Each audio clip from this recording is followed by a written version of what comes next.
Dinagdagan ang temporary foreign workers or mga TFW para sa mga rural areas po ng Canada. From 10% na dati na ay gagawin po itong 15% ng total number of workers in one place or in one company. And that is beginning April of this year, 2026, hanggang next year po, March 2027. So, good opportunity, para sa mga workers. Pero guys, may kumukontra at merong pabor. Halimbawa po ay si British Columbia Premier David Eby, ayaw niya. Hindi siya pabor sa policy na yan. Yung mga businessmen tulad ng Restaurants of Canada at ang Independent Business Federation of Canada, pabor naman sila. Yun, so may pabor at merong hindi pabor. Yan ang ating topic ngayon guys. Hello everyone, si Ate Menchi po ito. Salamat sa inyo, sa inyong panonood palagi at salamat po sa inyong pag-subscribe. Kung di pa kayo nakasubscribe, just click the subscribe button, pati po ang like and share. Yun, pwede rin kayong maging channel members guys. Just click the join button at gusto ko nang mag-shoutout sa ating mga channel members. Hello and thank you kay Nanette Lapira, kay Corazon Binene, Maynard Carino, Jepons JFY Darters, kay Ariandel Malinaw, Marlo Quasay, kay Marciano at Nympha. Salamat po sa inyong patuloy na support sa ating. And now let's go sa ating topic guys. Sa news release po ng ESDC, ang Employment and Social Development Canada noong March 13, a few days ago, may pamagat po ito na Government of Canada taking action to support rural employers under the Temporary Foreign Workers Program. Sinasabi po doon na tugon ito sa request ng mga provinces and territories. Nag-request pala sila kasi raw may shortage sila sa mga workers sa kanilang rural areas. Ayon pa po sa news release, noong October pa of 2023, nagsimula na mag-implement ang Canada ng mga measures para paliitin ang TFW kasi yan po ang gusto ng marami dahil sobrang dami na raw ng TFW.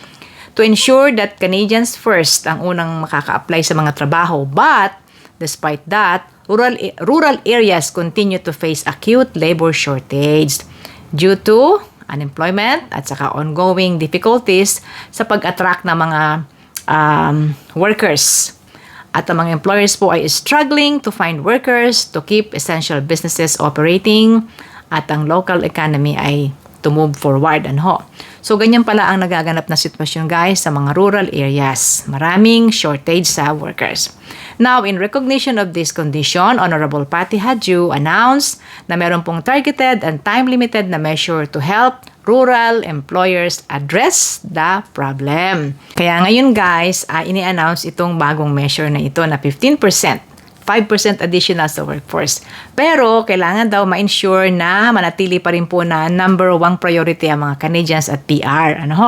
So, sa bago pong measure na ito, Canada will permit rural employers to retain their current number of low-wage workers na mga TFW and temporarily increase ang allowable share of low-wage temporary foreign workers from 10% to 15% of their workforce. This measure can be implemented within 2 weeks pagkatapos mag-apply ng isang probinsya. Kung talagang kailangan nila mag-apply sila. And it could begin in April 1 until March of 2027 nga po, 1 year. So, nanatili pong priority ang mga PR, mga locals, PR and Canadians, pero may dagdag po ngayong 5% sa alokasyon ng isang kumpanya. Pwede siyang magdagdag ng 5%. Alin kaya ang mga rural areas ng Canada? Yung tinatawag na rural, alin yun? Yung pong mga nasa outside ng urban areas, yung maliliit ang populasyon, mga agricultural lands, mga small towns. So, dati po kasi allowed na mag-hire ng TFW ang isang kumpanya ng 10% lamang. So, gagawin na po itong 15%. Provided na ang unemployment rate nila doon ay below 6%. Okay? Meron pa rin pong ganong policy. So, kung 15%, let's say for example, ang empleyado ay 100, ang 15% niyan ay 15. So, merong 15 na TFW sa 100 empleyado sa isang kumpanya. Nadagdagan, medyo konti pa rin, pero at least nadagdagan naman. Meron nagsasabi guys na automatic daw ng empleyado sa rural area ngayon, extended na raw sila automatically ng 1 year hanggang 2027. Tama po ba yun? Wala po akong nakitang ganun doon sa news release, So, kung may source kayo po na mas malinaw, then maybe, Pero, mananatili po ang mga requirement ng isang trabaho na may mga dokumento dapat silang ipapakita. Halimbawa, kung kailangan po ng LAMIA, then dapat i-enforce ito ng isang employer kung ito ay kinakailangan. Ano ho? Yan. So, paborable po ito sa mga workers at paborable rin naman sa mga employers. At ngayon guys, ang focus ng Canada ngayon ay ang mga rural areas po ang bigyan ng atensyon ng kaunlaran. Kasi nga, maraming mga immigrants, maraming mga bagong dating ay dito nagpupuntahan sa mga urban areas. Ano ho? Kung nagdagdag man po ng 5% at naging 15%, meron pong ibang sectors na 20% ang allowed. No? Yung mga in-demand occupations po ng construction, healthcare, and food processing. Ano ho? Now, sabi ko kanina sa inyo, may mga pabor at may kumukontra. Halimbawa na lang po, ang kumukontrang isang nagsalita na agad ay si Premier David Eby ng Province of British Columbia.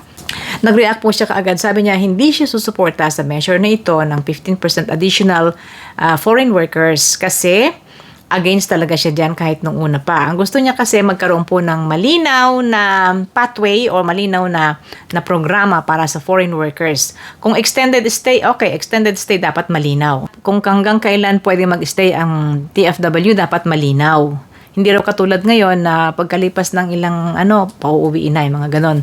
So, ang gusto niya ay dahil nagko-contribute naman sa ekonomiya, ang mga ito, ay dapat pong magkaroon sila ng pathway for PR, which is also good, hindi ho ba? So, maganda rin yun para mas malinaw po ang patutunguhan ng ating mga workers.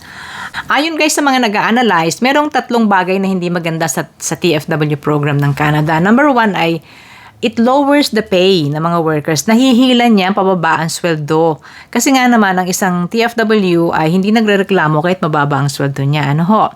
Yun, kaya okay lang basta't siya ay may trabaho. Yun. Number 2 ay yung power imbalance. Dahil ang mga employers po ay siyang nasusunod kasi employer-specific work permit ang hawak ng mga TFW. Sunod-sunuran lang ang mga workers sa kanilang amo. Number 3 ay yung yo-yo effect. Pabalik-balik lang daw ang sistemang ito, no?